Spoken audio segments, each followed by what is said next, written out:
Hi there, welcome to the channel. I'm Paul, and today I'm going to be talking about my experiences on my first trip to Thailand and 10 top tips to try and make you not make quite the mistakes that I made on my first trip. So let's get on with it.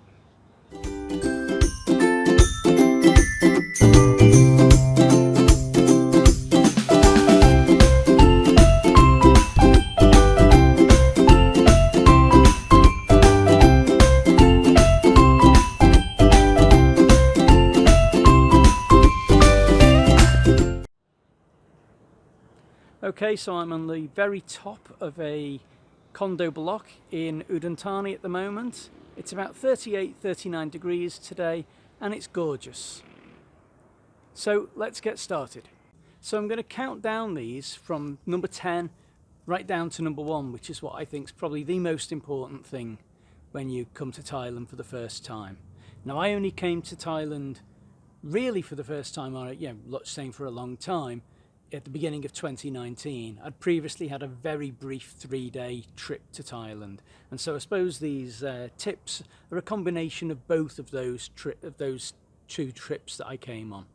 Now, by and large, the Thai people are very friendly, very helpful, very kind, very accommodating to you, and go out of their way to make your time in Thailand really good. So when I'm talking about problems, I'm not suggesting that all Thai people are like this, far from it. That's why I love the place and I come back on a regular basis. But there are, as there are in any part of the world, the odd person who will try and take advantage of naive tourists. So what are these top 10 tips? Number 10 is to have your phone unlocked before you get to Thailand, so that you can get a Thai SIM card installed at the airport, and that in conjunction with the Google Translate app is the first thing you really need in Thailand, so that you can communicate with locals using the app if you need to. It's absolutely essential. So that's number 10. Number 9 is just a warning about pavements in Thailand. If you're coming from the west and all the pavements are really good, wheelchair friendly, with ramps down to each road that you come to, well, you're in for a bit of a culture shock when you come to Thailand, because you're going to find that pavements just stop existing in parts, have major holes in them, or are incredibly unsteady, unlevel, and you really need to take care with that, especially if you've had a few to drink. So that's number 9. Number 8 is that Thailand is a very non-confrontational country, and if you are starting to get angry or cross, it's not worth it, because if you do start having a row, it's not going to end well for anyone. So just take a deep breath, smile, and let it go, whatever it is that's upsetting you. Number 7 is all about water. Now, in Thailand, not everywhere has fresh drinking water available from tap, unlike some parts of the West where you can drink the tap water. So you'll find in hotels, they will provide 2 bottles of water a day in most hotels for you to use, and their suggestion is, or recommendation is, not to use the tap water for drinking purposes at all. And to go hand in hand with that, the other part of that recommendation is to have diarrhea tablets with you, so that you can take them if and when you need them. You don't want to wait till you've got a problem before you start trying to think, where am I going to find a chemist and how am I going to speak to them to say I want diarrhea tablets, when what I really need to do is run to the loo right now. Number 6, taxis. Some parts of Thailand are notorious for taxis not wanting to use their meter and saying, oh, no meter, and then trying to charge you an inflated price. So the recommendation here is to find a taxi that will use the meter so that you can get a fair price for what you're doing. And unless you know it's a very short route just down a road and you know where you're going, it can be useful to follow on Google Maps. Because I've had one occasion where I was one left turn away from my hotel and my taxi driver decided to take me on a further 2-mile circuitous trip to get back to more or less the same place, just because he could, or thought he could. And yeah, if I'd been paying a bit more attention with Google Maps to that, I wouldn't have had that situation occur. And up to number 5, which again relates to taxis. If you get to a point where the taxi driver is not going to put it on the meter, or things like tuk-tuks that you get into where there isn't a meter present, agree a price beforehand. Because if you wait till the end to say, oh, how much do I owe you, you're just opening up the opportunity for them to charge far higher than they should. It's worth knowing what you should pay for a trip before you do it, so a bit of research can be useful, but agree a price before you get into the vehicle. Number 4 is a bit of a warning about your entire trip with regards to travel money.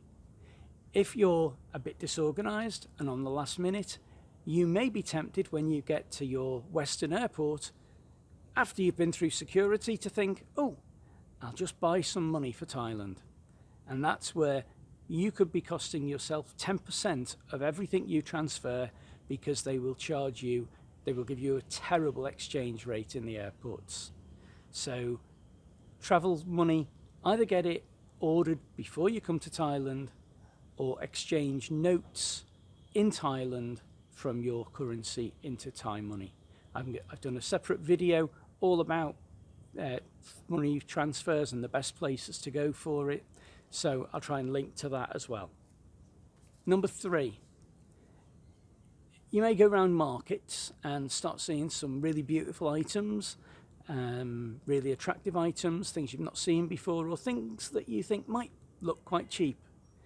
But the tip here is to know your prices, know your Western prices for things, and be able to, while you're walking around a market, convert the prices they're quoting you into your local currency to make sure whether it's a bargain or whether it really isn't.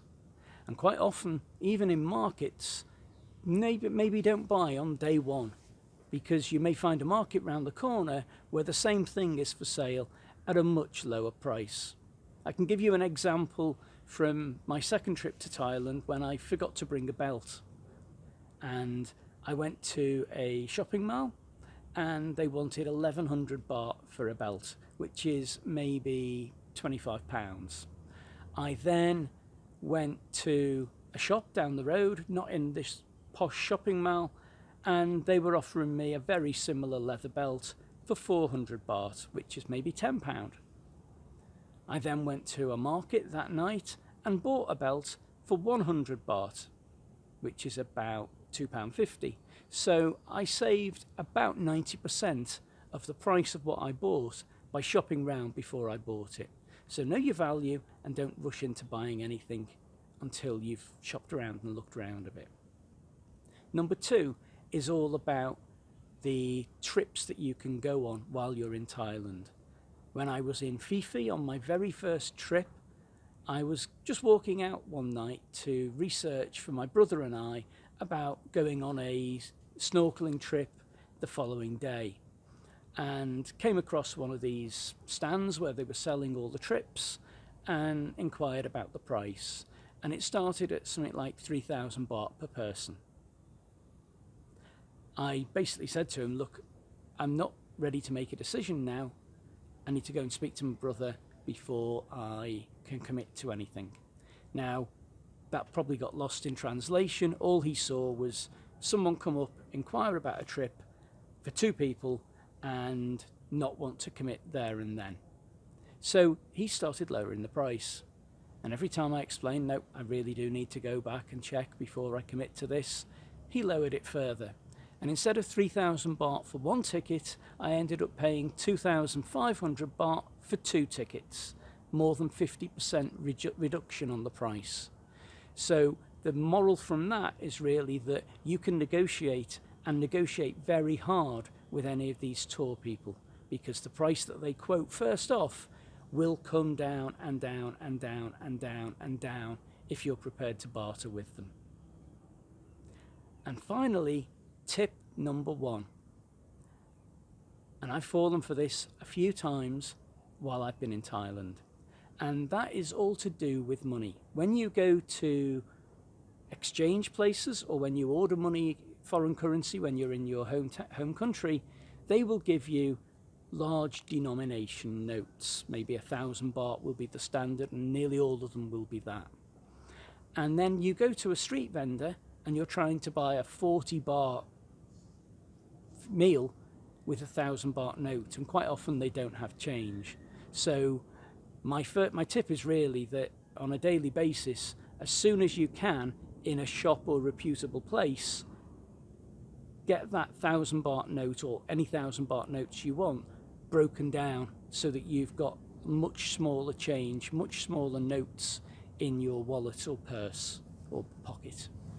Because you go to restaurants sometimes. We went to a sort of bar stroke music venue of an evening that had maybe 200 people in.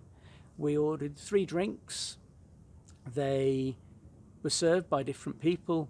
We knew the bill was about, I can't remember the exact price now. It may have been say 1,100 baht for what we'd had, 3 rounds of drinks.